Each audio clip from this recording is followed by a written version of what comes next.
Տարիներ շարունակ է ինչ երգչուհու անձնական կյանքն ու նրա ստեղծած ներդաշնակ ընտանիքը հանրության ուշադրության կենտրոնում են, ու երգչուհին ինքն էլ չի խուսափում խոսել այդ մասին։ Իր տված հարցազրույցներից մեկում անդրադառնալով ընտանիքին վերաբերող մի շարք հարցերի Նունե Եսայանը պատմել էր. Իմ 50-ամյակին պսակադրվեցինք եկեղեցում, մտածում էինք ինչու փոխենք այս ուղին, եթե ճիշտ գնում ենք, թուղթը մեզ համար կարևոր չէր, իսկ եկեղեցին կարևոր էր։ Ավոյի մեջ էլ է քիչ աքլորը, իմ մեջ էլ, ցուցամոլությունը մերը չէ, իսկ առյուծ լինելն էլ ինձ զսպում է։ Որևէ վեճ չի եղել, փոքր հարցերում կարող է նեղացել ենք, բայց դա տևել է մի քանի րոպե, իսկ այս տարիների ընթացքում փոխվել է նաև մեր մոտեցումները տարբեր հարցերի շուրջ։ Ավոյի շնորհիվ փոխվել եմ նաև ես, բայց այդ անցումն այնքան սահուն է եղել ու բնական, որ մենք չենք էլ զգացել։ Ուղղակի հիմա, երբ մեկ-մեկ հետ եմ նայում, նկատում եմ, որ շատ հարցերում իմ մոտեցումներն այլ են դարձել։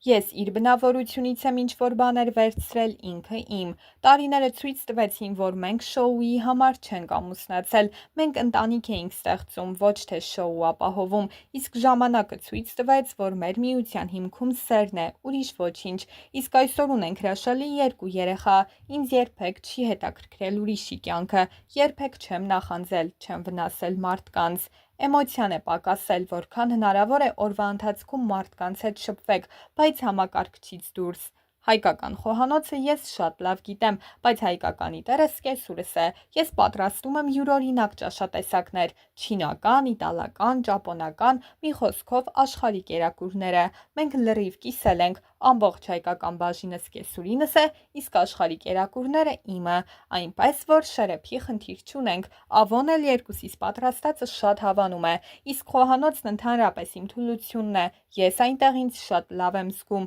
շատ տարօրինակ ու յուրօրինակ բաներ եմ պատրաստում։ Իմ պաշտոնական էջերում հաճախ տեղադրում եմ տեսանյութեր ու արձագանքները միայն դրական են, դա էլ յուրօրինակ ձև է լսարանի ու երկրպագուների հետ շփվելու։ Անմիջական շփումները իհարկե այլ զգացողություններ են, բայց այդ տիրույթն էլ է հետաքրքիր։ Վերջին 2 տարին է, որ ակտիվություն եմ ցուցաբերում։ Միշտ մտածել եմ, որ ինքնագովեստ է, բայց հասկացա, դա այսօր շատ կարևոր է եւ ոչ թե ինձ գովելու, այլ պարզապես ինֆորմացիայի տարածման համար։ 2015 թվականին շուրջ 16 բարեգործական համերգ եմ ունեցել եվրոպական երկրներում, բայց դրա մասին չեմ խոսել, չեմ բարձրաձայնել, իսկ սկսվեց նրանից, որ հրավիրում էի իմ արտիստ ընկերներին ու մենք ուղիղ եթերում երգում էինք այնպիսի երգեր, որոնք չկային մեր երգացանկում։ Մեկնաբանություններից հասկանում էի, որ հետևորդներին հետաքրքիր է ինձ եւ իմ հյուրին տեսնել նոր ձևաչափով։ Շատերին հետաքրքրում էր, թե մենք կարող ենք կենդանի երգել այն երգերը,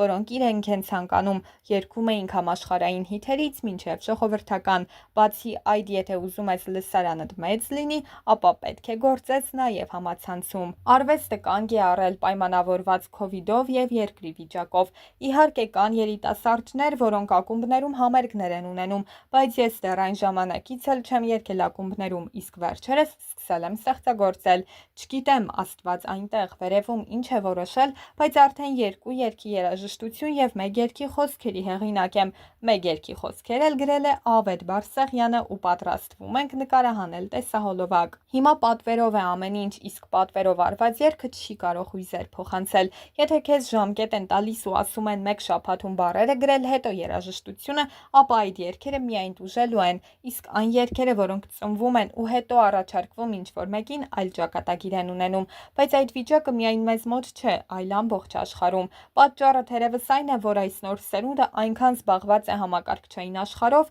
ու այսպես ասած ի վիճակի չէ մեծ ֆայլեր ընդունելու։ Հետևաբար պետք է տաս այնպիսի գործ, որը պարզունակ կլինի մտածելու տեղիք չի տա, իսկ 2 երգն էլ գրել եմ երազում։ Այդպես շատ է եղել, պարզապես այն ժամանակ չկար ձայնագրող հեռախոս, մինչև արթնանում էի, մոռացած էի լինում։ Շատ է եղել, որ երազիս մեջ նոր երգ եմ երգել, իսկ վերջերս 2 անգամ եղավ, աչքերս բացեցի, ձայնագրեցի հեռախոսով, երկուսն էլ ռոմանս են։ Դստերս Էլիզաբեթի մեջ մի ուրիշ հրաբուխ է կուտակված, չգիտեմ որտեղից է դուրս գալու այդ լավան, շատ լավ զգում է ջազ ստեղծագործությունները։ Նկարում է հրաշալի, որը հայրիկի ու պապիկի գեներն են, պարում է իր հորինած պարերը։ Հենրին նույնպես ունի այդ ձիրքը, բայց ավելի զուսպ է։ Երգն ու դերասանությունը Էլիզաբեթինն են, երկուսն էլ Ավոյին են նման, պարզ ու մաքուր, բայց ես այն ծնողներից չեմ, որ իմ երեխան է, ուրեմն պետք է առաջ գնա, եթե տեսնեմ տաղանդ չունեն, երբեք առաջ չեմ տանի, միշտ զայրացել եմ այն ծնողների վրա, որոնք իրենց երեխային անընդհատ ուզում են առաջ տանել,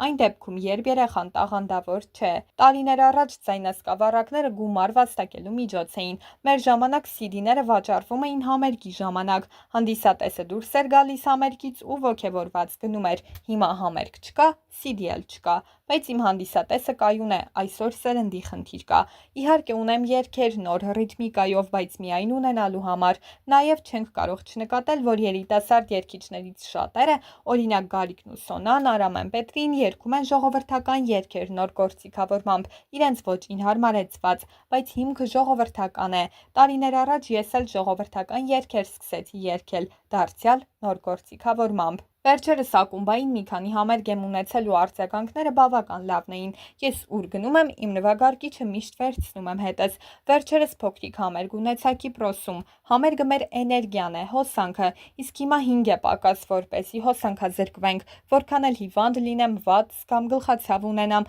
ու այդ պահին ինձ կթվա, թե ես ոտքի վրա չեմ կարող կանգնել, ինչպես պետք է բեմ բարձրանամ, հենց բարձրանում եմ բեմ, երգում եմ, ամեն ինչ մոռանում եմ, դա ուրիշ աշխարհ է։ Իմ դեպքում չի ստացվում մանկավարժական գործունեություն ծավալել, ես այդքան համբերություն չունեմ, եթե բացում ես դպրոց, նույնիսկ միջակին պիտի ընդունես, իսկ ես միջակների հետ չեմ կարող աշխատել, պիտի ծնողին ասեմ երեխային տարեք տուն, ձեր երեխան լավ չի երգում, իսկ դա ծնողին դուր չի գա։ Շատ բաներ են խախտվում կյանքում, բայց դա մի որոշ ժամանակ, առաջին մի տարին երևի, հետո ամեն ինչ գալիս տեղն է ընկնում, որովհետև երկրորդ մարդ է հայտնվում կողքիդ, եթե ամուսնացար եւ քո ամուսինն է, ինքը ամենագեղեցիկն է, ամենալավն է, գրեթե 20 տարի է միասին ենք Ավոյի հետ, շատ բան է անցնում, գիրքը մի քիչ պակասում է։